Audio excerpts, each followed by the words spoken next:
કચ્છનું સફેદ રણ પણ દરિયામાં ફેરવાયું। આખું સફેદ રણ પાણીમાં ગરકાવ। સફેદ રણમાં દરિયાની જેમ પાણી વહેતા થયા છે। વરસાદ જેટલો વરસ્યો છે જેના કારણે સફેદ રણ દરિયામાં તબદીલ થઈ ગયું છે। આખું સફેદ રણ પાણીમાં ગરકાવ થઈ ગયું। સફેદ રણમાં દરિયાની જેમ પાણી વહેતા થયા। પહેલી નજરે જોતા એવું જ લાગે કે આ જાણે દરિયો છે ચારે તરફ। કચ્છનું સફેદ રણ દેશ વિદેશમાંથી લોકો અહીંયા આવતા હોય છે।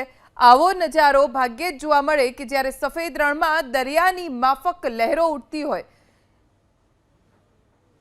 આખું સફેદ રણ પાણીમાં ગરકાવ થઈ ગયું। પરિણામે સફેદ રણમાં દૂર દૂર સુધી પાણીનો પ્રવાહ જોવા મળી રહ્યો છે। પહેલી નજરે દ્રશ્યો જોતા કોઈ અંદાજો ન લગાવી શકે કે આ કચ્છનું સફેદ રણ છે જ્યાં પાણીના કારણે દરિયા જેવું લાગી રહ્યું છે।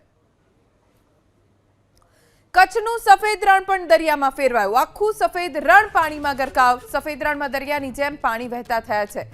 વરસાદ જેટલો વરસ્યો છે જેના કારણે સફેદ રણ દરિયામાં તબદીલ થઈ ગયું છે।